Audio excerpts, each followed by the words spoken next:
As long as I'm around, I'll be unstoppable.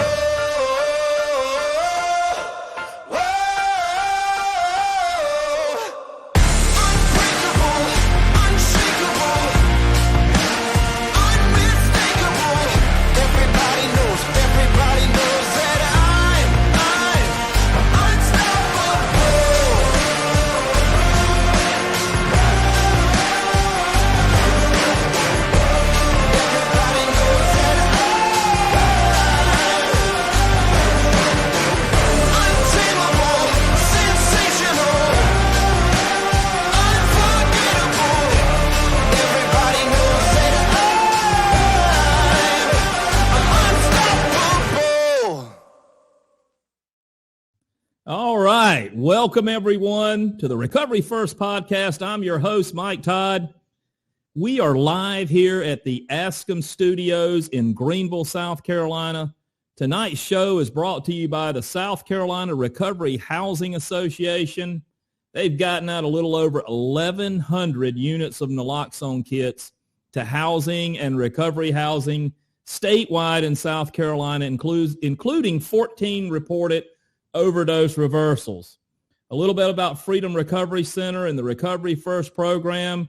It's an initiative and community program in Greenville, South Carolina, supporting those who suffer from substance use by providing access to treatment, recovery services, and permanent housing. We want to remind everyone of the South Carolina Recovery Housing Support Hotline. If you have questions about recovery housing or need to speak with a peer support specialist about your situation, call 1-800-396-7919. All calls are confidential. We talk about this every show, and we want to make everybody aware of the Jessie May Harm Reduction Bus. It's at the old Save More parking lot. That's on Wade Hampton Boulevard in the Motel 6 area. They're there from 5 to 7 every Friday. They'll be out there giving out naloxone, clean syringes, and spreading love, dignity, and the message of recovery all throughout the community. They'll also be at New Life Church. That's in the Berea area on the White Horse Road. 2690 West Blue Ridge Drive from 7 to 9. If you need some more information about this, don't hesitate to reach out to us, and we'll get you the information.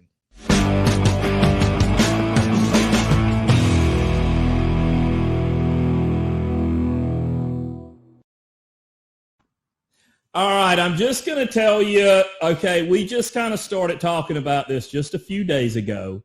Usually, like, we're just kind of winging it, okay? So this could be kind of scary. So last week, we're doing this exposing the turkeys, okay, for Thanksgiving, but it's kind of going into, like, Christmas, right? Because we eat turkey. We're going to expose turkeys. Last week, we talked about patient brokering. We got with a guy by the name of Brian. He is a resident of Freedom Recovery Center, and he actually went through the whole patient brokering gamut. It was amazing. So we exposed some turkeys there, but I'm excited about this. I'm here tonight with Kyle, and I'll tell you this. Hey, Kyle. Hey, everybody. Kyle was a resident of Freedom Recovery Center twice? Yes, twice. Mm-hmm. But I wanted to talk to Kyle because I'll say this. I ran into him a couple months ago. Yeah. At a meeting, and I'm going to be frank with you. I would think about Kyle because Kyle is a unique individual. Okay, and you'll find that out as we start talking. But when I looked up and saw him, I was at a recovery meeting, and and I literally thought, damn, I thought he was dead.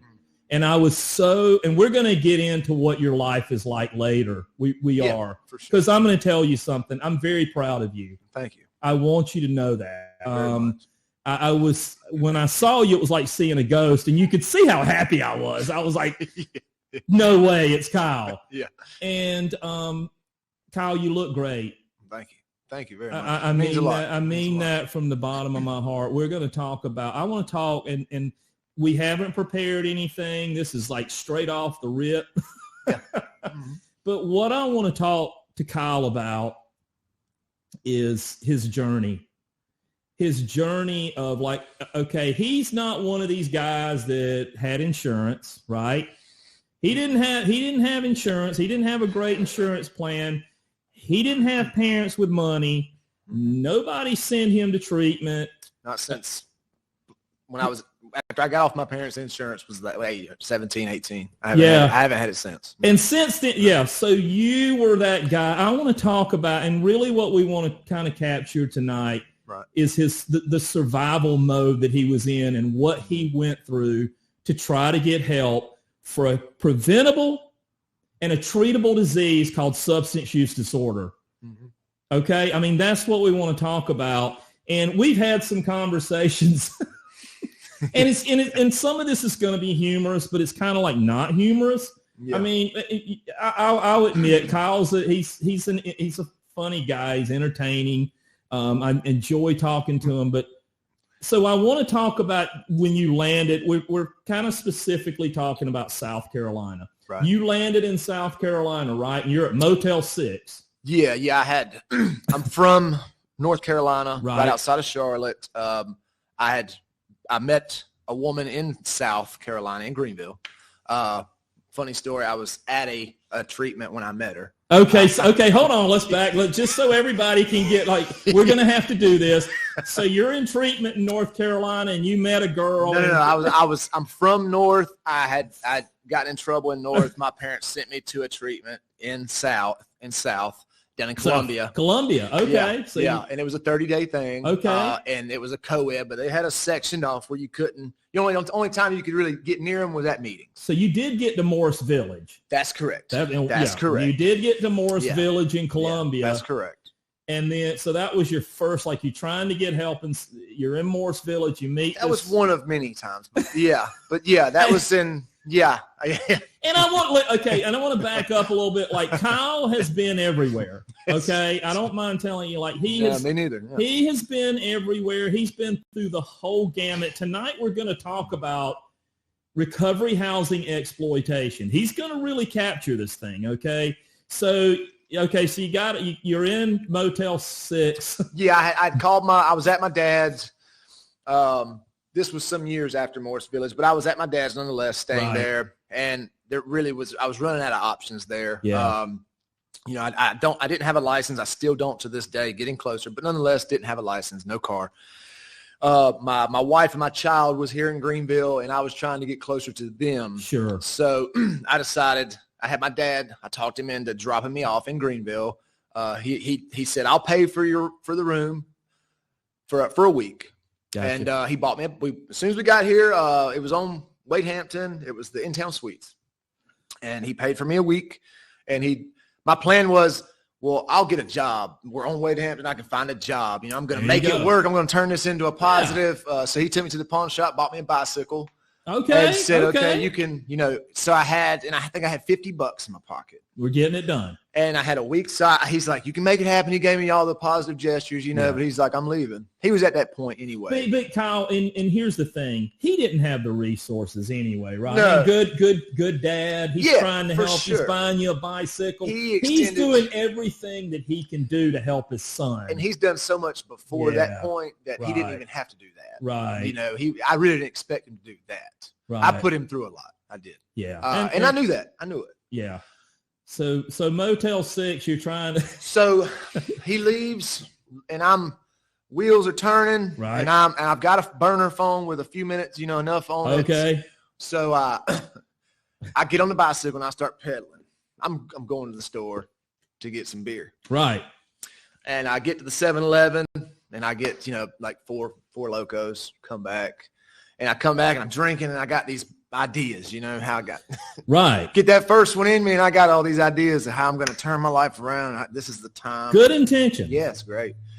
And then that second one went down, and I started to realize, like, get real with yourself, Kyle. You're not going to do nothing but sit here and drink till the time runs out. Just be real. You know, it sounds good, but I just didn't have the ambition. You know, the substance took over. It was, you know, and so the next day would go by. I was on day 2, and I'm on my way back to the store, you know, and I knew that at that point, like, this is all I'm going to do. Let's get real with yourself. You're not going to ask for an application. So time ends at Motel 6. Right. You got nowhere to go. Right, and I know that. You put that substance in, so you're thinking, now what? And I don't know how to stop using it. I don't know how to. So what do you do? So I go, and I'm at this level, I was at least being honest with myself. So for once, or not once, but at this time, I'm like, okay, plan ahead. So I start looking up recovery places to get in, because I know my time's going to run out, and I know I'm going to stay here until the last minute. I know I'm going to drink until my money's gone. So I need to have somewhere to go after that. So now you're in survival mode. Yes. You're in survival mode, sure. And you have a preventable, treatable disease, which is called substance use disorder. Yeah. We're going to put it right. Yeah. Because the fact of the matter is you're a human being at this point, and you're struggling. Yeah. And it wasn't my first rodeo either, so I knew I kind of had an idea of previous times that I've been in other states, in North Carolina, like, okay, I've done this before in a different state, maybe not the same situation, but I know how things I think are supposed to go. So I have this mindset or this picture of what I think is going to happen when I call these places, you know. Like, I'm going to try to get help. Like, I'm going to call, they're going to say, okay, they're either going to have a bed or they're not. If they have a bed, then I'm going to get accepted, and they're probably going to let me detox, and they're going to help me find a job. They're going to you know. So you do land somewhere. Yeah, I called, and it was the first place I called, really. I forget how I think it was on Google. I searched something. So you're Googling. I think so. Yeah, it was something. Because it wasn't a phone book or nothing. And let me remind everybody, this is what people that don't have any resources, that don't have any insurance, that are in survival mode, that are homeless, he's Googling. Yeah, if you have, Okay. And so you end up at this place, I guess it was a work camp. Yeah, it said, I remember the card, it said, or the label at the top of the web page or whatever it was, it said a working man's recovery home. Okay. So I'm thinking that just plays into them helping you find a job after. You know, I just figured, but I wasn't concerned too much about what the name was. I just need to know, do you have a bed and can I come? And so this is considered a recovery house, recovery residence, or whatever. It's like you're just trying, you're just trying to get somewhere to get help. But here, this is what blows my mind about all this as we kind of go into this. It's kind of like, okay, in South Carolina, okay, and I don't want anybody to think that, like, I'm a Christian, but it's okay. The way that we treat substance use disorder is like with Jesus and a 70-hour work week or something. I mean, and I don't mean that or like a 70-hour work week, or we cram some kind of religion down people's throat. Yeah. And what I want to capture here is what Kyle was looking for was just some help. Yeah. So you land in this place. Yeah. I land there, and I've never been the type to be able to, you know, turn things around on my own. I need assistance. I need help. I need guidance. You know, like some people can just, I was homeless and I made it out by myself. I just went, you know, and I lived in the woods for a week, kept a job, and just worked my way up to a hotel. I'm not that guy. I need assistance for a while, like 6 months. I need some help. I need some guidance. So that's what I was looking for. And I knew I wasn't gonna be able to do it without help. So I reached out to him. I called the guy, I forget his name, but he gave me the rundown. I said, man, I need to know if you have a bed. I'm looking for somewhere.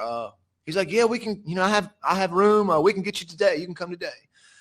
And I wasn't expecting that. Well, hold on a second. You didn't detox. No, I'm drinking while I'm on the phone.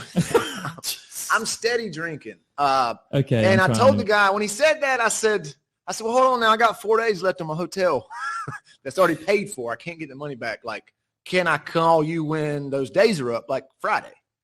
It was like Sunday evening. So can I call you on like Friday when I get this checked out? He's like, yeah, give us a call then. Well, you know, so I was like, all right, done deal. You know? Okay.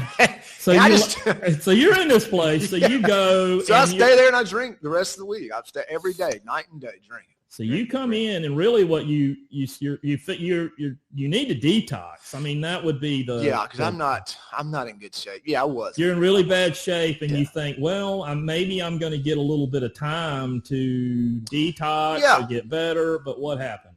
So I was in the mindset of I'm gonna get there. Okay, I've got my black trash bag of my items. I left the bicycle at the hotel room. And I'm thinking, okay, I'm going to get here. I'm going to have a bed nonetheless. I'm going to be able to get some rest, and then they're going to help me find some work. Yeah. And I'll be able to make some money, tell my wife and kids that I'm doing something productive, and slowly but surely get back in their life. That was my mindset of where it would be. And that's not unreasonable. Isn't that what we all want? Yeah. Really. I mean, we just want to try to get somewhere, get better, have some opportunities to get back. You had made your way back to Greenville, South Carolina, to try to get back with your family. Yeah. And you're scratching and clawing, and so I wasn't expecting the Taj Mahal. I was. No. I mean, I don't set my expectations that high. I'm realistic with myself. So I was just. I already accepted the fact that I'm probably not going to love everything about this place. I'm probably not going to, but nonetheless, a place to sleep, food, and people that actually understand me and care and want to help me get better. That's not unreasonable for a human being to want the suffering from a treatable and preventable disease. I think that's what everybody deserves.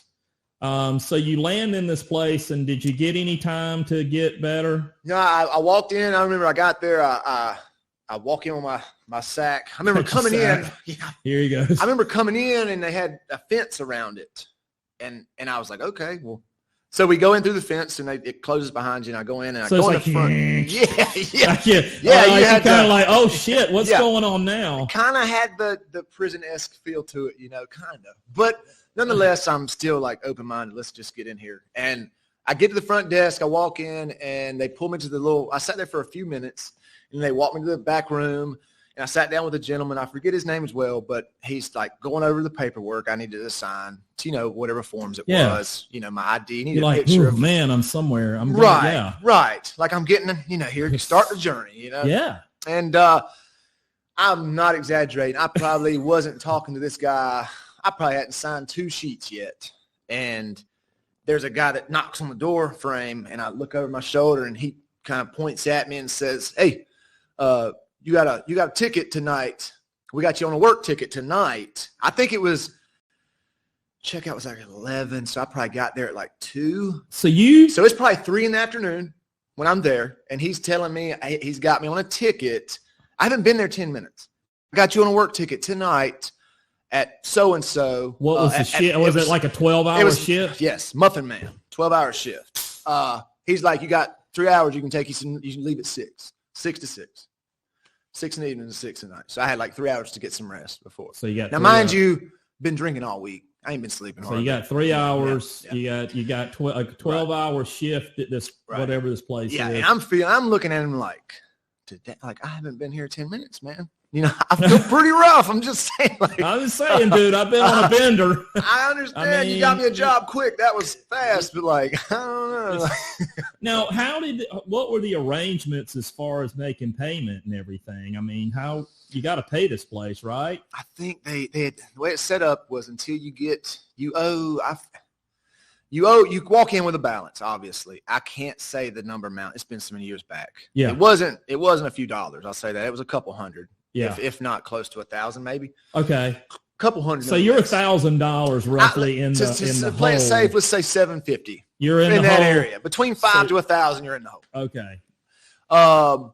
And then you have to sign a form basically giving them permission to take your checks and cash them. Power of attorney, basically, probably what it was. Yeah, I wasn't paying much attention, but that's basically they have power. So the check went to them, or the card, or whatever went to them. Right. They give you the money. You go to work. You do a 12-hour shift, and when you really should be detoxing. Yeah. Again, I want everybody to. Okay. And I'm so scared. I don't want to. I don't have any. I didn't have a plan B, so it wasn't like I'm raising too much of a fuss about how I think they're doing me wrong or I'm not ready for this because it's street for you. Yeah, it's this for streets. So it's like, suck it up, buttercup. Here we go. Okay. So I'm not raising too many red flags to them. I'm like, all right, rolling with the punches. Oh, well, here we go. But yeah, so that was the money side of it, which I wasn't really, really concerned about it because I knew I was going to be broke. I was broke before I got there. Oh, well, whoop-de-doo. Where can I lay down at and where can I eat? So you work your shift and you lay down. And you're like, oh God, finally. Right. So the guy walks me through, and he kind of shows me a quick walkthrough of what the facility was, where it's at, where this is at, where the laundry is, where I didn't have any. He asked me if I had any food. I said no. I came here with clothes. Okay, so we got food. He walks me to this one little room, and they got a deep freezer, and he lifts it up, and he gives me, and I'm not exaggerating, he gives me a pack of frozen chicken breasts, and then he gives me, and it was still in the Tyson packaging, and then he gave me a pack of frozen hot dogs, and a pack of frozen bologna. And he goes, and I think like 2 or 3 chicken ramen noodle packs. Okay. And how long is this supposed to last? He's like, this will hold you over for a couple days. So if you don't, and if you don't, just come back to him. Okay. So I'm like, okay, I wish it wasn't frozen. Because did you have a kitchen to cook in? No. So they had grills. I saw they had grills set out in the courtyard in the front. So there's nowhere to cook. Not all I had seen. I hadn't made it to my room yet. But he says, we're not. He did say, well, we're not allowed. You have a microwave in your room. Okay. But you're not allowed to cook. Like, we don't have a kitchen. And in my mind, before I got there, I'm thinking we're going to have a dining hall, a place, because it looks like a big hotel that they turned into their own little thing. So I'm thinking this place has to have a kitchen, like a big dining hall in it, probably, where all the guys meet up and eat their meals and then they go back to their room. That's what my mind was telling me. But no, you're able to cook as much as you want or eat what you can out of a microwave in your room. You don't have anything but a microwave in your room. So if you can make it work out of a microwave, feel free to cook it in there. But if you need to cook something like cook it, they have these propane grills set out front. And I'm thinking, and I'm not kidding. I've seen guys cook macaroni and cheese on a propane grill. Not that it can't be done. Not that it can't be done, but so you're trying to get really creative. And now, mind you, I got there mid-December. It's cold. Yeah, it's cold. You sitting out there at the grill with your you're like holy shit. Yeah, it's cold out here. So I mean, it's like this, folks. And again, I don't mean to interrupt you, too. No, go ahead, buddy. It's me and you. And again, I'm still in that mindset of my mind's telling me this ain't right, but my body's saying you need to shut up, be grateful. Yeah. Because I still had that in me. Because you know what, you're just a piece of crap. Exactly. I'm just a piece of crap. Right, so I need to just suck it up, Buttercup. Yeah, I need to quit complaining. This is what it's like. This is be what a man, it is. tough it out. Be a man, tough it out. Right. Because you're looking at this from a moral failing. Yeah. This is a complete moral failing where we don't get any opportunity to look at this, like I said, from treatable, preventable disease, a brain disease that it actually is. Like, nobody's explaining that. It's just like, here's your frozen chicken, like here's the microwave, like and you're working 12-hour shifts, you still haven't detoxed, so there we go. Yeah. I have a question though. Please. Go ahead, Todd. Jump in anytime. This is welcome to South Carolina. You got the frozen chicken, but I mean, exactly. What the hell did you do with it? Exactly. I don't know what to do with it. I like to defrost it and the chicken. Out, or how did you refrigerate it with what you didn't use? Did you have to eat the whole package? So I'm saying, man, there was no refrigeration. So then, and I'm glad you brought that up. That'll lead into the next situation. So again, we passed the courtyard where the grills are, and I've got this stuff that I'm like, I'm not starving because I'm still like stomach churning. So I wasn't like too concerned about the food right away, But nonetheless, we get into the room and it's a normal style hotel room. That's like good. like a twin or a queen, 2 queen doubles. Like you would. You're in there with another guy, right? Exactly, which is fine. You got a sink and a bathroom and a tub. A little small mini fridge and a TV and a dresser. You do have a fridge, okay? Yeah, a little mini fridge. All right. Microwave sitting on it. TV in there. I had a roommate who'd been there for a while, so he had accumulated a few things. He had a little old generation Xbox. He had it set up in there. Now, so I go in and the guy, they obviously allow you to smoke in the rooms too. They don't care about if you smoke in the room. So of course the room smells like a big ashtray.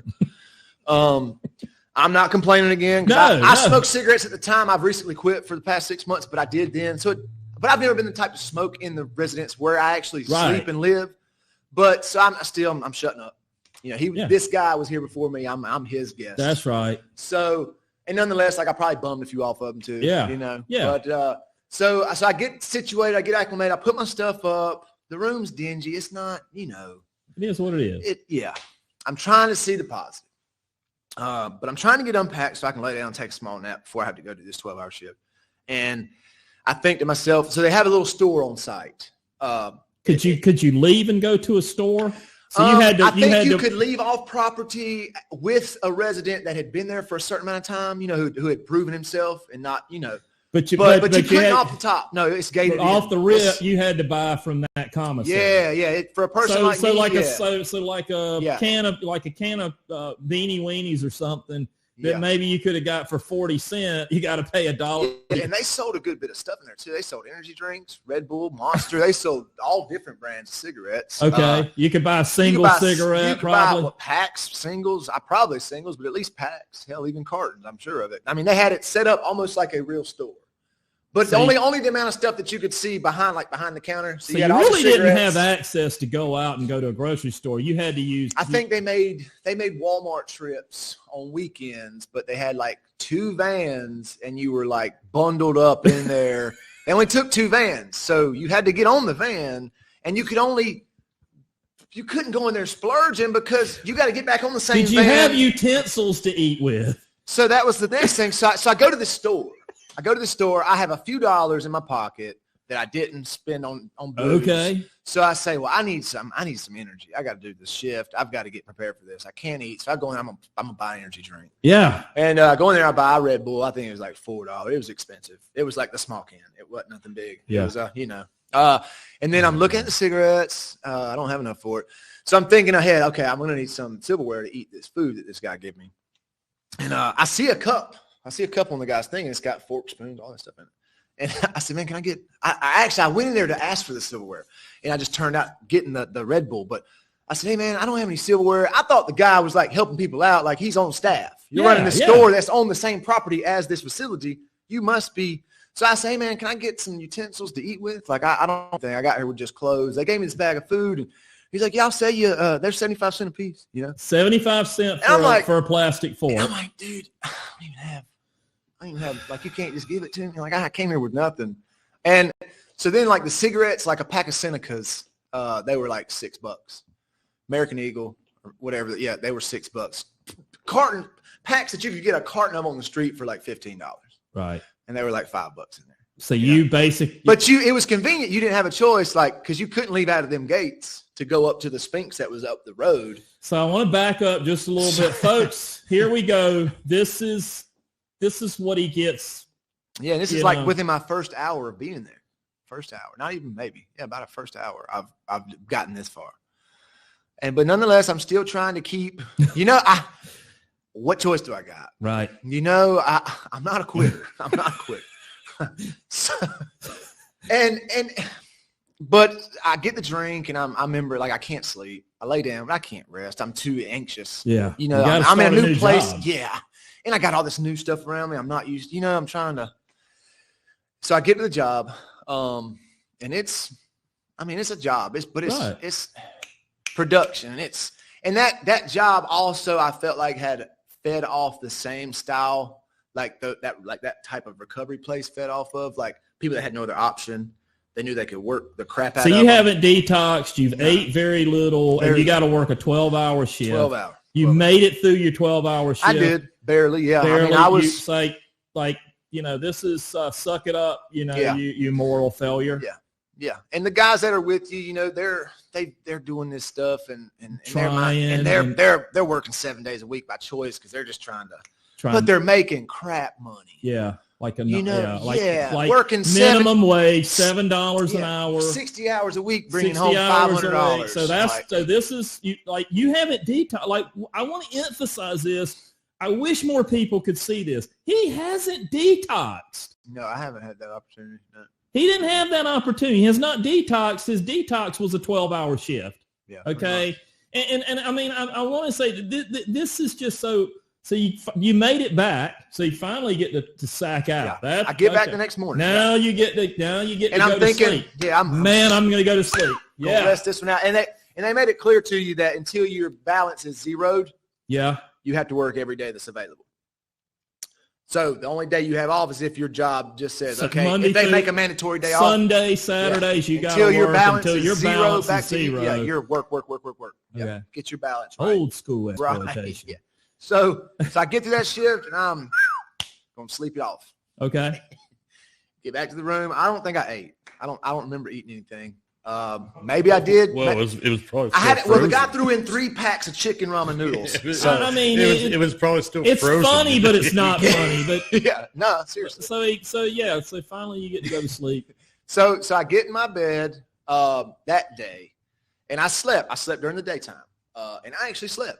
I remember that. Slept. I didn't get great sleep, But you're dead dog tired. but I slept pretty decent, right? So the next evening, I don't think I had to go to work. For some reason, I didn't have to go to work because that first night I got the rest, I rested during the day. Okay. Then I think I didn't have to go to work because Muffin Man had shut down for that day. So we had that day off. I didn't have to work. And there was no other slots and other jobs that I could go to. So I had that night off, right? So I was like, thank God, So I wake up, I go out and I mingle around for a little bit. And I come back nighttime. I'm laying down and like I'm laying there and I start slapping my back, mosquito bites. I'm like, mosquitoes. It's December though, Kyle. And I feel welts, and then it dawns on me after about the 10th time. I'm like, wait a minute, it's December. There's no mosquitoes out, man. What are we? So like that's when oh my God, I look around. And I notice them. I start seeing them. These bed bugs. Bed bugs. But my first encounter, my first ever encounter with bed bugs. And I'm asking my roommate, hey, man, you getting bit up? No. And he's been in this room for like 6 months. And he verbally says, you know what, man, it's funny you say that. The last guy I had in here, he was sleeping in that same bed, and he always said he was getting bit. And I'm like, but you never got bit? He's like, no, and I've never gotten bit up here, man. But everybody sleeps in that bed. And I'm like, great. Oh my God. So I could tell he wasn't all the way there. Great guy. Yeah. So I didn't really, I didn't hold it against him. I just so I'm like, again, toughing it out. How am I going to make this work? So I pull the bed, I decide maybe they're under the sheets in the bed. So I'll make the bed up and lay on top of the bed, the covers, right? Still getting bit.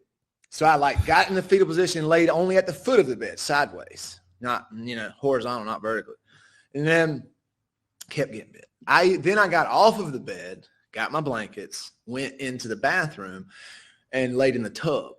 Okay. And I guess maybe they were still in my blanket, but I'm still getting bit.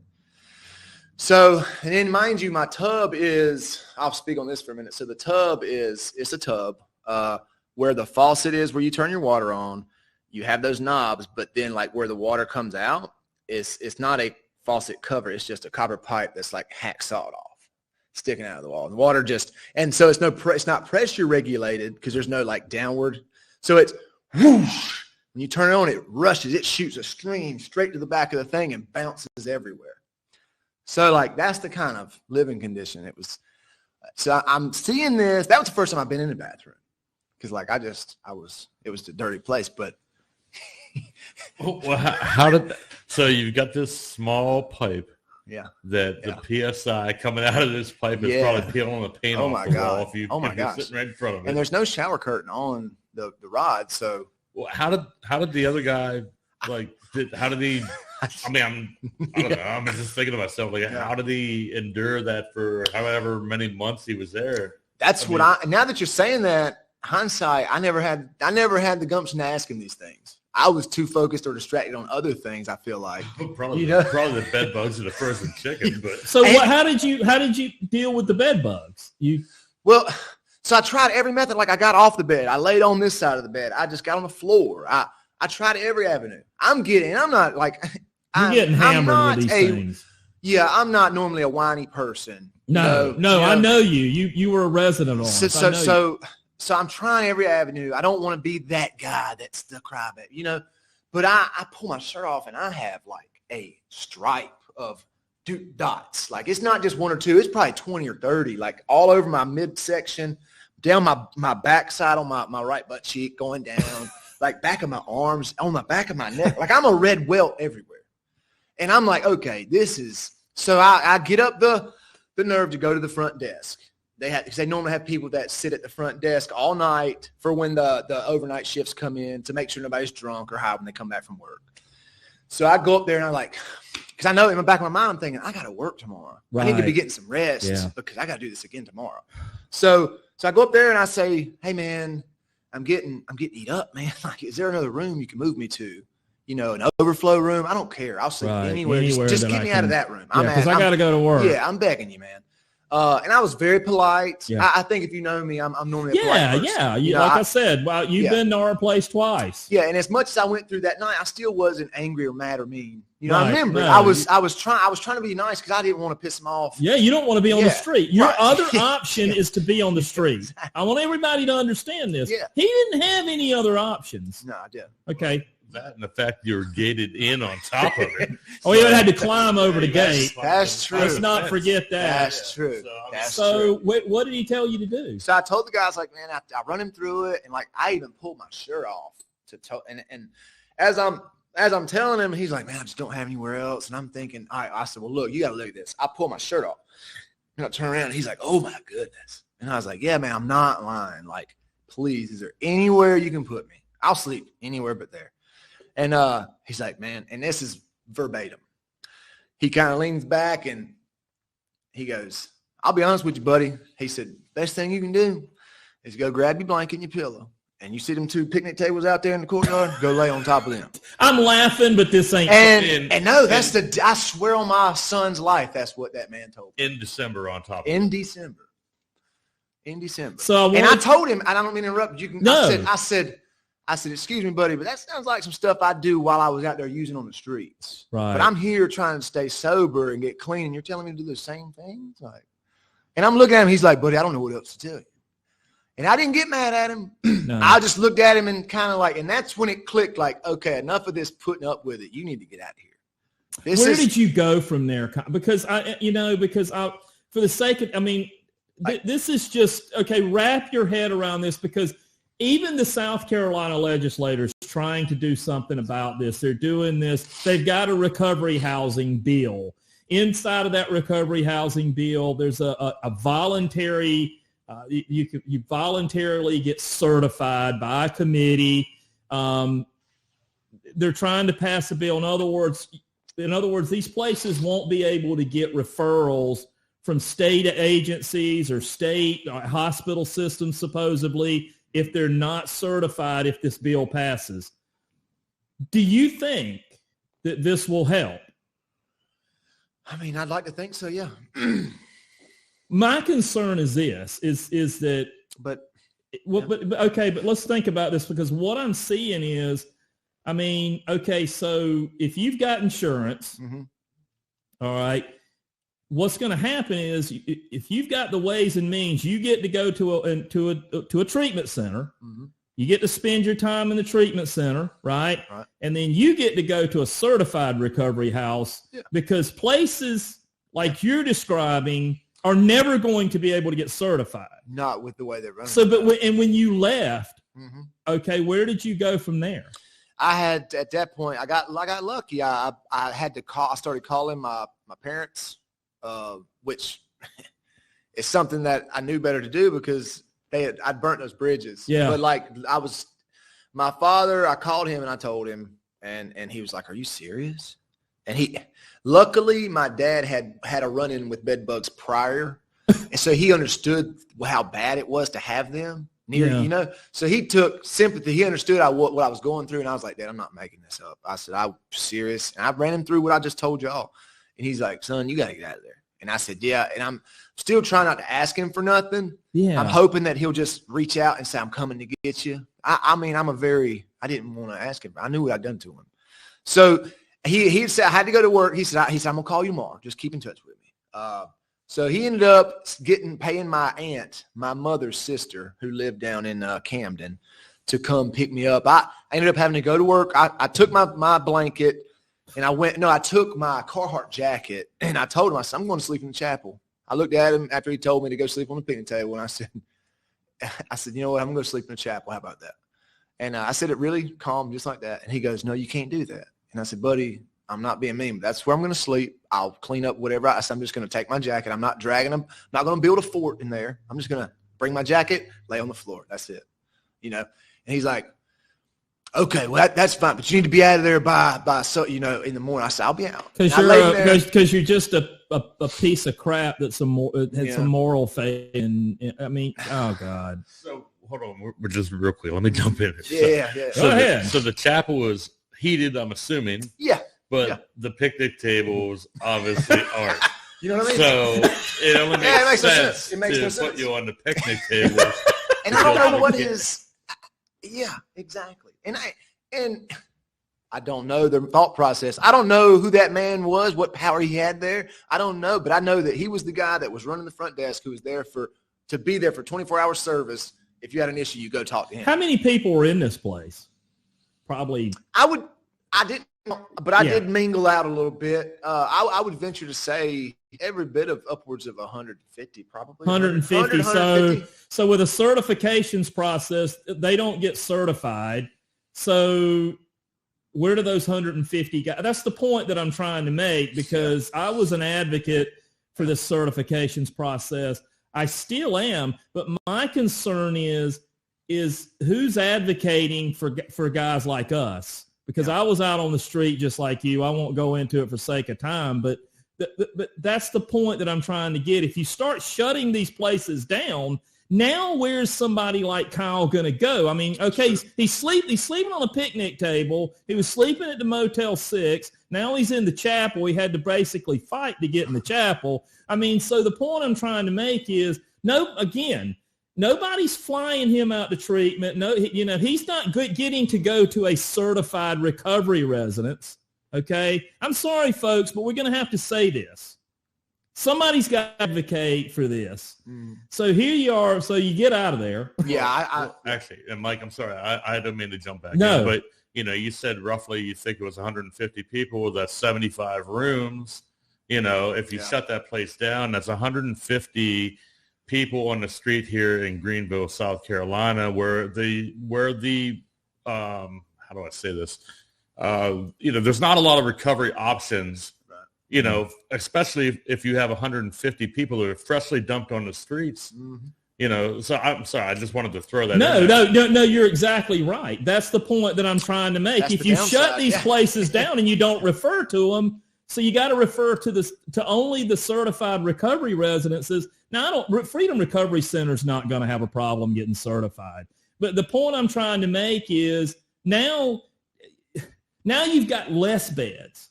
Now he's got, and so my thing is, let's try to get with places like this and help them get better. I don't know. Yeah. But, and so where did you come to us after you went?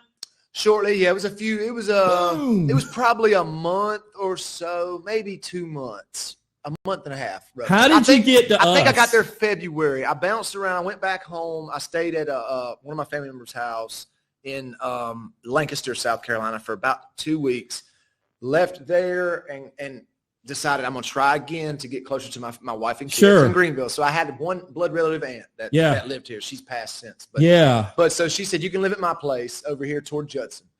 And so I lived there, and in the meantime, I was looking for places, and I was on my phone, and I Googled Oxford houses, halfway house. Same thing I did prior. Same thing. But I had more time to think about it. I wasn't in a rush. She was very. It wasn't so much survival mode. No you got some time. Yeah. No pressure. No. Yeah. Well, and did that experience at least have you like rethink using during that time period? Were you clean and sober? I mean, not really. I mean, I don't know that.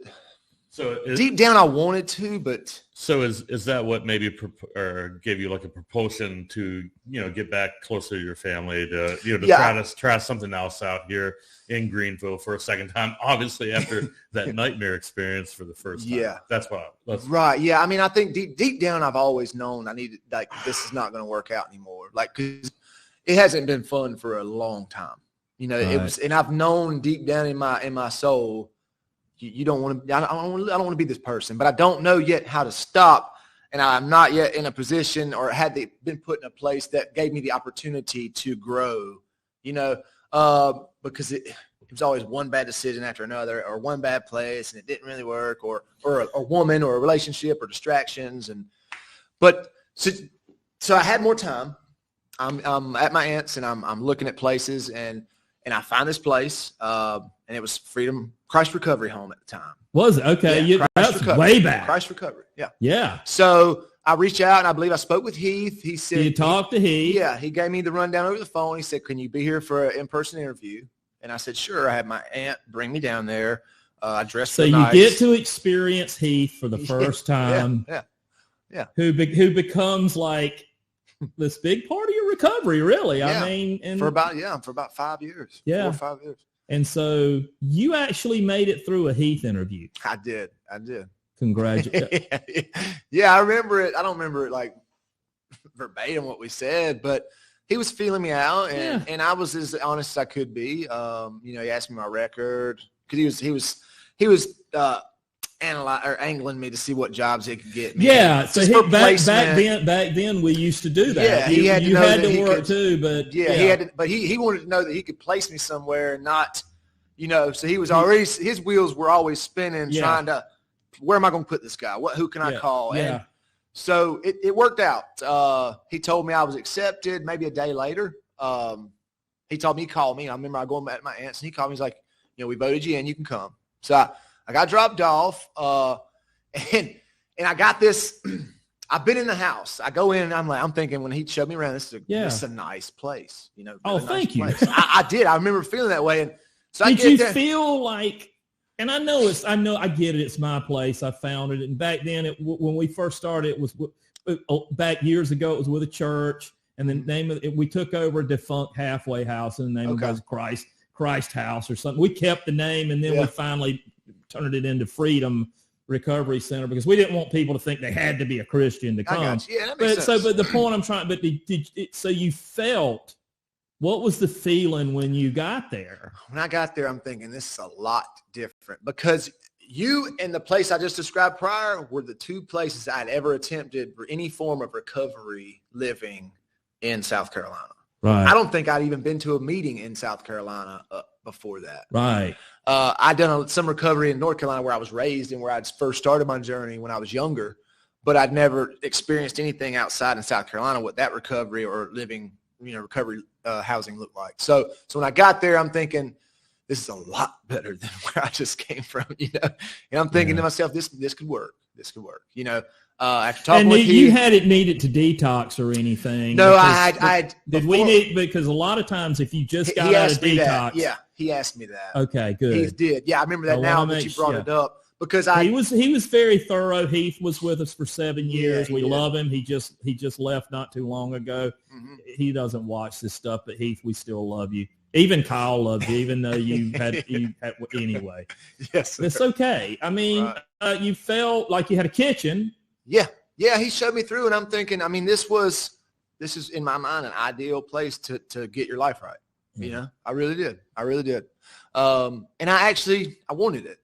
At that moment, I knew I have a good start here. I have a good opportunity as long as I think you stayed with us that first time for 7 months or so. It was at least 7 months, right?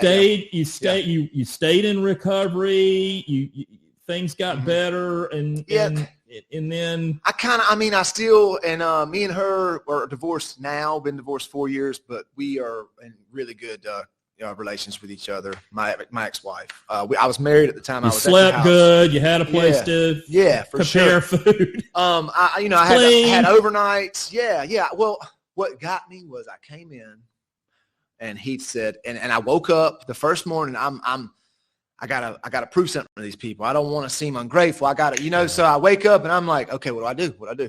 And Heath notices this about me. He's like, he sees that I'm up early, down, shuffling. He don't have a job for me yet, because y'all didn't make he didn't make you go out and find your job. He's like, we'll find you a job. We're going to call some staffing companies, just get you some rest.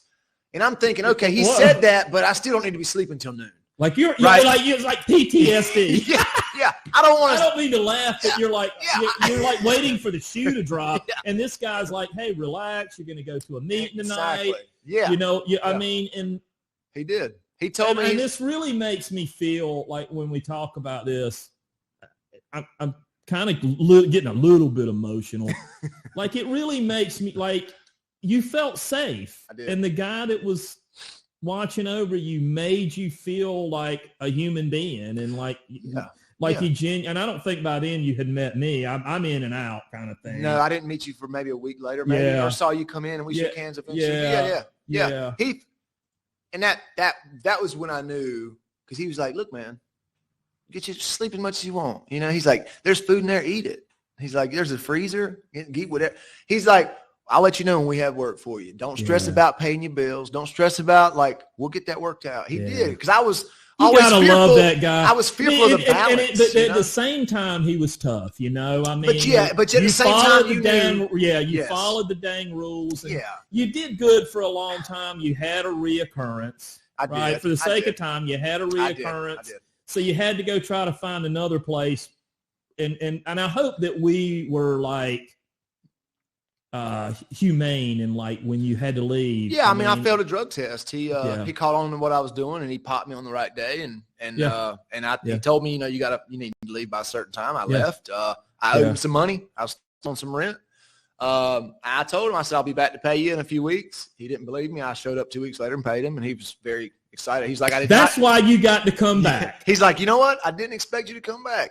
That's why you got to come back. And I did. Yeah. I did. But yeah, I went on my own little journey for about a year or two.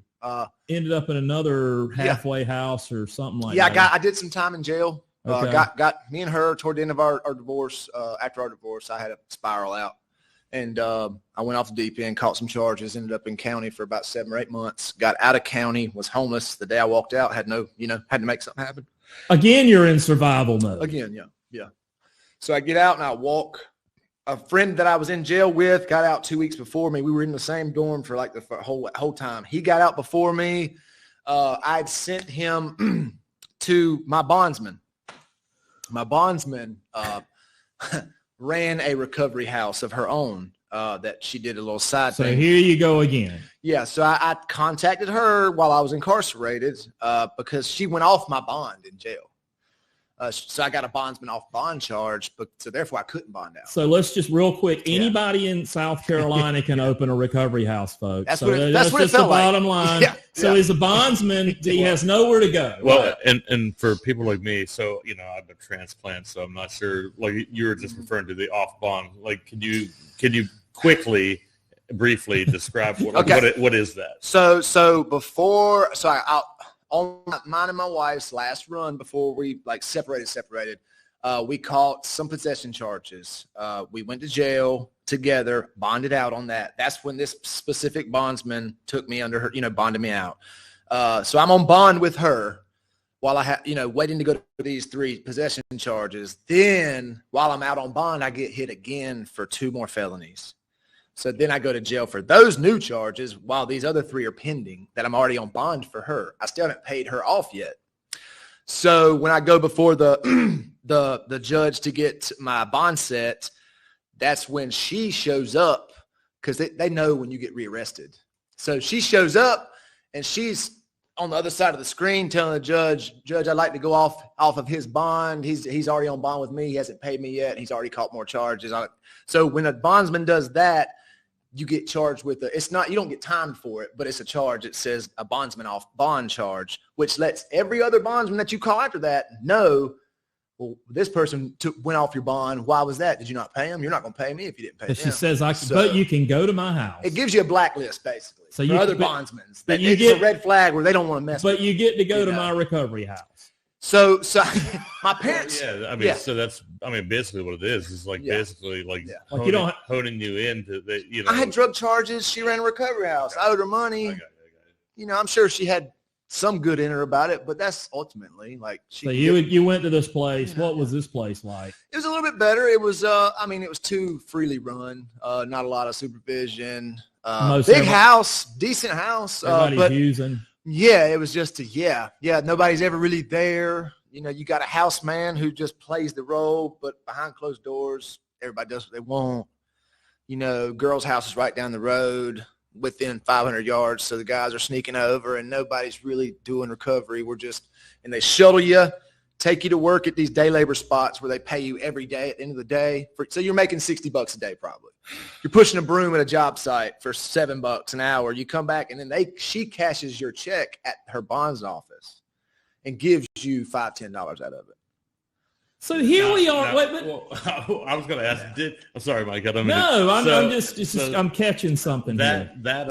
So when they sign when you're doing the day labor, are they putting any of that money aside for you so that you could have it for, I don't know, towards another resident, like your own apartment, any rent assistance, anything like that? I mean, I know of recovery residences in other states that do that. You know, they'll take so much of your check, they'll put it towards you. Yeah, we used to do that for a while. I mean, is any of that money going towards that? Where's the rest of that? They never. $45 going to? They never. If they did, nobody told me about it. Or is the 45? This is the place where the guy would pull up in the yard and like. That place was after this one. Yeah. So you went to the next place so the guy would pull up. So I'm ripping and running. I leave that place. I'm still out there. And, me and a few others left. We had the bright idea. We'll go, we'll leave together. We work together. I was like, well, all three of us take our check at the end of the day. Instead of getting picked up by her, we'll walk down the road at this cash checking place, cash it, and we'll go throw in on a hotel room at the Motel 6. And we can walk to the day labor from the Motel 6, and we'll just live that way. Of course, the three addicts trying to live together. Somebody's not going to go to work. Somebody's going to stay at home and get high, and then they're going to be mad at them for not making the money to help pay rent. So that's what happened. But backing up, folks, this is recovery housing exploitation. Everything from work camps to bondsmen, holding people. I don't know. I hate to say holding you hostage, but what other options did you have but to go to her house, to go to the day labor and give her your check? Yeah. Folks, this is how we think. I want you to think about this. Would we treat someone with cancer or heart disease? And now you can sit here and tell me, well, those people didn't make bad choices. All diseases can be caused by people making bad. Kyle made some bad choices. I get that. You know what? But I make a lot of bad choices when I eat hamburgers every day too sometimes. I mean, it's really, to hear this is really, I wish we could get this out to more people, because I just wonder if you would have had some kind of like you never had a counselor, you never had a substance use disorder counselor, you never had any PTSD. You sure didn't have any the horse therapy. I mean, you didn't get you didn't get any palm trees, right? Like, and I don't see, like you're not going to get to go to a certified recovery residence. Right. He doesn't get to go to any. I think the next place you ended up, where for the record, it's equine therapy. Equine therapy. Thank you. Yeah, I thought that's what a redneck from South Carolina can't get that one right. But no, I mean, so the next place, you're living there and the guy's pulling up with the BMW or something. Yeah, and I'm not like, so every time I call it, like I'm in the hopes of, because all I have to revert or base what I feel this place should be off of is my previous experiences. And so the first one I explained was not the one. The second one where I was with you guys was the first time I was like, okay, I feel good here. This is how they should be run. Or, that I got that feeling from that. So I'm like in the hopes of every time I call these places or end up at these places, like this is fingers crossed. Because if I could just get one more opportunity to go to a place like that, I promise I wouldn't mess it up, and that's my mindset.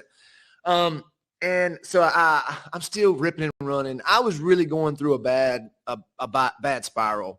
So it's hard to say, was I really like wanting to get clean or just not die? You know what I mean? Lay down for a while, get some health back, Because everywhere you're going, and you're thinking, man, if I could just get back to Freedom Recovery House or at the time we called it Freedom House of Greenville. I mean, you're thinking that, but. Yeah. But so I ended up in another place, and it was me and the same friend. Me and him were there. Was this a recovery house? Yeah. Okay. So we're at work one folks, day. This is another recovery house. Yeah. So we're at work one day, me and my cellie, and we were at the same bondsman's place together. And so we're at work one day. I think we're at Coronado Stone, and You break into stones and for $7 and we're an hour. you know it's hard work, but nonetheless it's better money. We're thinking, but there's other places that are being bused there from other recovery places. So we never use that stone place, but go ahead. So he's talking to one person. He heard about this other place that charges less money per week to live there than what we pay now. So my buddy's like, we should jump over there, man. I already called the guy that runs it. He says we can come on over. And I said, okay, man, I'm going to trust you. So we go over there. Cheaper. We can save more money. But we didn't have a ride back and forth to work, so we had to work that out ourselves. That ended up costing us the same amount of money, you know, in the long run. But anyways, we get there, and it's in the ghetto. It's in the hood. It's in the hood of Greenville. But nonetheless, me and him been locked up for 8 months. We don't care. You know, we're just like, whatever. We get there, and it's a one bedroom, but when you walk in, so there's 2 beds in the actual bedroom of the house. There's 1 bathroom. There's 2 beds set up in the living room, you know. So as soon as you walk in the front door, there's 2 beds right there. Then you go through into the dining room, and there's 2 beds in there, you know, and a blow-up mattress on the ground. Then there's 2 beds in the back bedroom. So you got 6 to 8 guys. Again, recovery houses are unregulated, folks, in South Carolina. As he talks about this, there's no oversight with this. And I wanted people to think about this too. With this no oversight, this leaves a lot of openings for sex trafficking and human trafficking. I want us to think about this. If this crazy crap is going on, what else is going on? I mean, a predator can open up a recovery house or whatever and start taking vulnerable women in, and God knows what. I mean, but this is what we're going to go ahead, and then we'll wrap this thing up. But yeah, it was mattresses on the floor. Yeah, it was horrible, man. I toughed it out. Me and him did. We both started, and then you start realizing the guys that live there, none of them were sober. Hell, me and him weren't sober past the first half hour being there because there was no oversight. Once we realized there were drugs in the house. Yeah, there were a bunch of old heads in there, so they were into drinking their beers and smoking their crack in the evening. You know, me and my buddy were more on the meth at the time. So we went down to the store and got our 40s, and we just kind of blended in. We didn't ask for nothing. Nobody said nothing, and the guys were like, as long as you got your money when he pulls up, so he wouldn't come in the house. He would just pull up. Yeah, because we were on the porch drinking, had the radio going, and the old head that was there before us, he was like, feeling us out. And he was like, hey, man, y'all good. Just keep it out of sight. You know, if he pulls up, just keep it where it ain't out in the open. And I was like, all right, cool. So we would, pour a beer in a regular cup. But down in the evening, we'd be in the living room trying to sleep, and they'd be in the one side of the room, smoking weed, talking junk, drinking beer, smoking crack, and we would just kind of stay to ourselves. We did our own thing. We didn't stay there but a few weeks. I couldn't come up with we weren't working. We'd quit going to work at that point. Yeah. And none of the guys really worked. They just one guy would wash cars down the street, make enough money that day to pay, fund his little habit. And by the end of the week, and it was just stuff like that. So we stayed there a few weeks. I remember the guy that came to get rent. My buddy had his mom send him some money. I didn't have, my parents were cutting me off. So I was like, I don't have the money. So the guy pulls up, and he pulls up in this nice older body, BMW, on gold rims.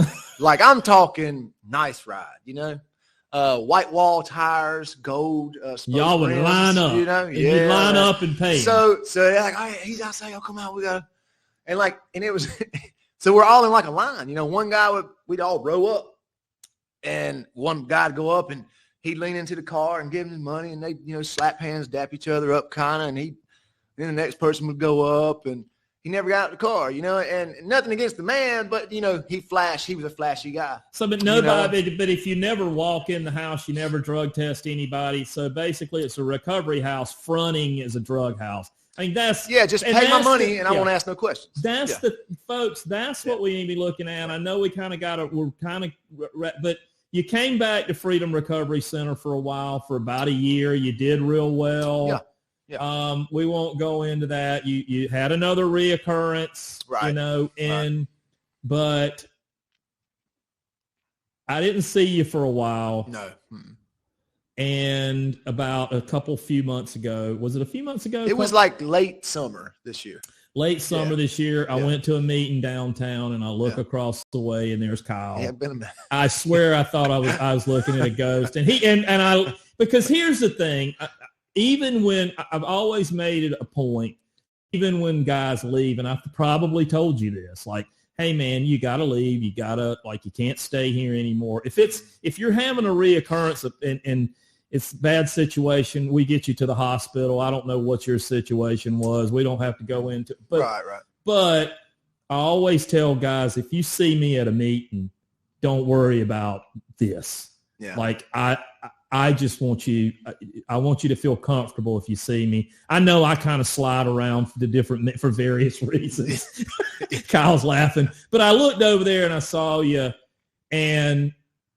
But what I want to emphasize to our massive audience, and this is, and we're trying to get this out, because we do have a recovery housing bill. We have a language bill. We're working on some things. But I do want to emphasize is look at everything. Kyle trying. Mm-hmm. He didn't have insurance. I want to emphasize it. He didn't have a family with a bunch of money. Like, he kept trying, and you were glad to get back to Freedom Recovery Center. Yeah, very. I remember that you and Heath came and picked me up from Marshall. I do remember from Marshall Pickens, man. We Pickens. Came and picked you up, and we got your clothes from somewhere, and we got and Heath was like, yeah, I'm gonna let this guy come back, because he came back and he paid us his program fees, and I'm like, well, I kind of like the guy anyway, and Heath was like, well, I like him too, man, and I'm like, he's kind of fun to have around, and you did do good for a while. But the point I'm trying to make is he kept trying and trying and trying. And how long have you been in recovery, Kyle? Right now, I have a little over like 2 years and I think 3 months of sobriety. What's life like right now? It's the best I've ever experienced, honestly. I'm so happy for you, man. I mean, because no matter what, I mean, I got guys that have come in, I swear they about burned the place down, but I'm like, look, man, you got to get out of here. But if you see me, know that I'm all, and I'll tell you that, won't I? I'll tell you, I was happy to see you. I'm always pulling for you. Yeah. And you got 2 years in recovery. Mm-hmm. You got a good job. Yep. You're working on your license. I got to take you home tonight. Take you back to Greer tonight, and that's okay. Yeah. But I want you to know something. The old man is extremely proud of you. I really with everything, and I want you to know too that I don't know how much longer I can deal with the recovery. We talked about this because I'm getting old, right? I'm not as I'm kind of like, okay, I'm looking at 60. I'm like, man, I don't want to grow old, run a recovery house. But here's the point. I don't see me not continuing to advocate for people like you. Yeah. I think I'm going to be doing that for a while. Yeah. And people like us need it, man. We do. Yeah. Because I mean, I'm just one of many. Man. There are guys in these places all over this state. And I want people to understand this, that he never got to go to see, he never got a counselor or anything. Now, we do try to get people through the county agency and stuff, and that's what we do now. We get that, like, people that are in situations like yours, we get them to the county agency and we can get them back and forth to IOP. Wonderful Phoenix Center, shout out to them. Yeah. Deotis, Department of Alcohol and Other Drug Abuse Services. I mean, we're talking about trying to get people that are in your situation to actual treatment, to be able to be into treatment, to get recovery services along with that. I mean, can you imagine that, like 12 weeks of and I think that's the answer as we wrap this up. I think that part of the answer is partnering with good recovery housing. Yeah. And county agencies to get people to their treatment, to get people to their medication, to get them in clean places, safe places. Yeah. Certification's great, looks great for a treatment center, looks great for people that can, but I'm talking about getting services to people like the situation you were in. Yeah. Like, wouldn't it be cool if you would have been able to stay somewhere 12 weeks? You had something to eat, you had a place to stay, you're going back and forth to your treatment, Kyle. IOP, you're going to meetings at night, and we are watching people graduate, getting through these 12 weeks. Like 50% of the guys that come in are making it through that 12 weeks. But I just look at everything, and you're like, I had to do the same thing. I won't go into what I had to go through, but back in the day, right? I mean, the moon and the stars lined up for me, but you scratched and clawed and bed bugged and I mean, and everything that you went through, and I love you. I really appreciate it. No, I really appreciate you. And I'm going to tell you, shout out to old Heath. Won't watch this stuff. He hates you know how he is. He hates social. Right. He thinks I'm crazy anyway. But you know what? Heath, I'll tell you, he's turned out to be he's my best friend, one of my best friends. And yeah, he's a great guy. He really, yeah, I know you got pissed off at him for a little while. He had, but you look back and you're like, man. But in reality now, honestly, I'm grateful for it because I seriously feel like that was that's a nudge that got me to hit the bottom I needed, because the bottom I hit after I left, after he kicked me out, the one that solidified where I'm at today at 2 years and 6 months. You know, and he taught you a lot, man. And he did, and I know he meant well. He never. I know when I'm the blame. Yeah. You know, but I still act out every now and again, you know. But if he hears this, I appreciate you, Heath. Listen, really, and sure. My heart broke a few months ago when he told me that he and his wife were moving to Beaufort. She had a great opportunity, and I was like, my heart just went to my feet, because I depended on, But can you imagine? I'm running daily operations now, Kyle. Yeah, I mean, loving it. Back to square one. But you know what? I can't say this enough. Look where you're at now. I can't believe it. I can't. I really can't. I can't. It's gotten so good, and it's just started by. How's everything with your family?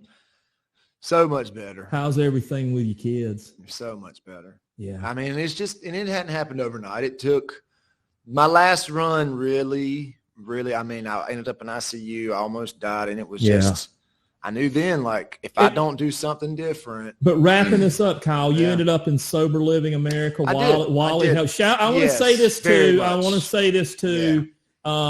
Wally, he's another one. Yeah, Wally. Boy, he's been something else, but he is running Sober Living America, and he puts his heart into it. Yeah. And I told him when he was trifling when he first came in the rooms, I said, one day we're going to call you Wallace. Well, I call him Wallace now because he's responsible and he's doing his best, and he let you come over there. He did not have to do that. He did not. He went against what he was supposed to do outside of his abilities, and went against what he was told to do, and allowed me to come stay. And allowed you. He gave you a shot. He did, and he let me stay there longer than he normally would anybody else, because I couldn't pass a drug test for almost 2 weeks. Right, Wallace. And he put me in a position. He did. Wally has grown up to be Wallace. Kyle has 2 years in recovery. Yeah. Wally's got like 5 or 6 years, and he's running the Sober Living, and he really is trying to do. He does a good job over there. He called me today, and I just want to say I appreciate you doing this. Yeah, man. I've enjoyed it. I've enjoyed having Todd, you got anything for our esteemed guest tonight? Well, I've got 2 things. Number one, what a great success story, highlighting what examples for stepping stones can be given with proper foundations. Yeah.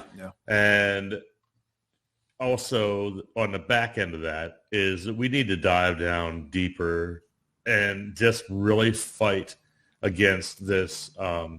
Basically, it is human trafficking. It is taking advantage of a demoralized population in the midst of their disparities. Yeah, for sure. And we really need to really just hit that ball even harder out of the park on why we need to have same day services, or even services that offer options, because if you're in a gated community with a frozen chicken that you can't thaw out and a pipe is blasting you like a freaking fire hose, on a hydrant. And you gotta buy from the commissary a beanie weenies and you get 75 cents for folks, come on. And you're having to sign up, Todd, you're having to sign over your check or your card. And imagine you're the guy that doesn't have anybody but himself. Like I was blessed to still have somebody that cared enough about me to get me out of there. Yeah. Imagine there are some people that I know personally who went through a year of that and made it out the other end and are still sober to this day. Yeah. So the place does help people. Unfortunately, yes, it does help someone. Fortunately. Or whatever. Yeah, absolutely. As tough as they had to have been to get through it, it helped them. But imagine what they had to go through while getting through it. And how many people didn't make it? That's my point. And that's the other side. How many other people didn't make it? So they come in out of the 100,000 that have just in the last year alone that have not made it. Listen, if they come in and stay 2 or 3 days, they work 70, 80, 100 hours. You cash their check or their pay card or whatever, and they're out of there, right? You see a lot of that. A lot of that. It's a revolving. A lot of that. They try to. They get that last fat check and it's a revolving door, and then they come back and they're going to take you back because it's revenue. That's why. I mean, it's like paying for heads of cattle going through the gate to get slaughtered over and over and over again. It's a racket. You can make money off the same cow. Yeah. But I mean, the thing is, like, how many of the 100,000 that have died of overdoses in the last year have gone through facilities like this and not made it? And, what if they had an option where the foundation was there for them to have the treatment, available to them, that's what I'm saying. That's what I don't mean to sound like like going to a place like Freedom Recovery Center and having like peer support specialists and you got access to your treatment and peer support we had food there. Remember, you come in man. I mean, I got so big over and I know we've gone a little bit over time. I don't think this is the last time we're going to have Kyle. Got one more thing. Before I know. I'm just watching the timer there. This has been a great show. So this has been a great show. The three of us have all been through recovery housing in some form or another. Yeah. And so it's those ones that are like, it's almost like finding the damn diamond in the rough. You're right. That's exactly what it's like. But it shouldn't. Are you calling me a diamond in the rough? It's like rattling the dice. It shouldn't be like that. That's my point. It should not be like that. And if every place were ethically run, or have viable options, and maybe the people aren't wanting to get themselves straight when they first get there, but when they've been presented. Sorry, I'm getting a little pissed off. When they've been presented with the opportunities, sometimes that's the wake up you need. I know for me, the last recovery residence that I went through, it actually was a stepping stone because it was like, the other ones prior to that, I've been through the maybe not line up at the BMW, but line up at the Money Box on Friday. And, you have to fake your way through 5 meetings a week, but there's no accountability in that. Yeah. No, it's true. And now that's one thing. You went to your meetings, buddy. Yeah. At Freedom Recovery Center, you'll go to your meetings. You ain't gonna. Yeah, you had a board. You had responsibilities. You had to do certain things. You couldn't just be there and pay your rent. Yeah, you had a board. You have a board. Yeah, where you write it down, and you get reprimanded by not doing it correctly, or if you didn't do it good enough. But I do think, Kyle. I do think that you brought something up that's important. So, and I'll land my plane here. Yeah, briefly, I know. But like Kelly, I had family. I had family that after I did, after a year, 2 years, 3 years, after I showed that I was actually doing this, for myself, not just to, get back with my family. Yeah. Like I had family support. How many people out there don't have that? That's what I was saying. Yeah, so, it's taken. I can identify with a lot of things you were saying. Because there's some people out there that ain't got nobody they don't. And I want you to know that they're constantly they're trying to befriend or manipulate, or and I'm very blessed that I had family to just call, because there was a long time I could call, but don't ask for nothing. Right. And don't ask, because I'm not giving, but you can call anytime you want, and I'll listen to you, and I'll love you, and I'll tell you, I'll tell you what I think. At least you got to a place where and I'm going to brag on Freedom Recovery Center, but you got to a place where you got some foundation that taught you what to do, and a guy like Heath that taught you how to do it right, and a old cheerleader like me who would just, You know, I mean, I was great. I mean, and given I left twice because of my own wrongdoings, you know, that shows that. But still, like, I knew I knew what I was doing, and you're always going to have that person that you can put them in the best position, and they're still going to throw it away. You know, they don't necessarily plan it ahead of time, but it happens. Kyle, you never got treatment and counseling and a chance to, like, I mean, when I was at Marshall Pickens, I talked to a few, but it wasn't, you know, it was just to make I sure remember we picked you up from the pick. Make sure I wasn't crazy. It wasn't like, let's have a session. Oh, you know? man. Like, this has been good. And it was. I listen, I know we went over, you know, I hope everybody will listen to this. And I'm proud of you. Well, the old man is proud of you. Thank you. And we're going to have you on again because this has been very informative. So we're going to wrap this up, but we're exposing the turkeys. We've exposed some turkeys tonight. Todd, I know this was take us out of here, Kyle. I love you. Thank you. Thank y'all. Glad to.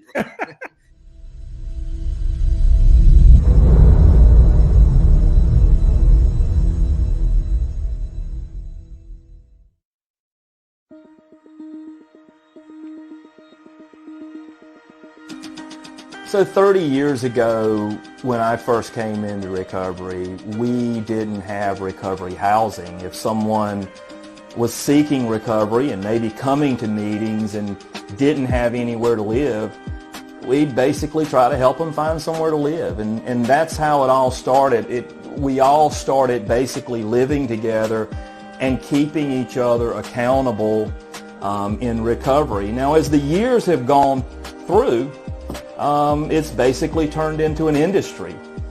And with that industry, there comes a lot of challenges. There's quite a bit of exploitation. You know, you're dealing with a very, very vulnerable population. So that's the reason that we started the South Carolina Recovery Housing Association, to help providers, to help other recovery housing operators, to help mentor them, to advocate for them.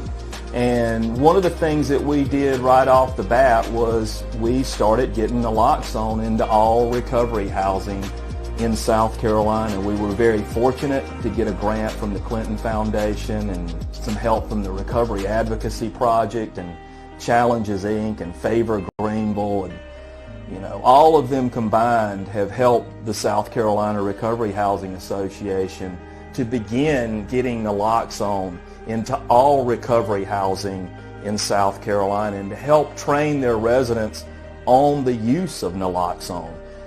We believe that is the first standard that we need to accomplish in South Carolina. Recovery housing operators are a very valuable resource to those suffering from substance use disorder in South Carolina, and we want to advocate for them, train them, mentor, and just work with them with whatever needs that they may have. If you want to get in touch with us, it's screcoveryhousing.org.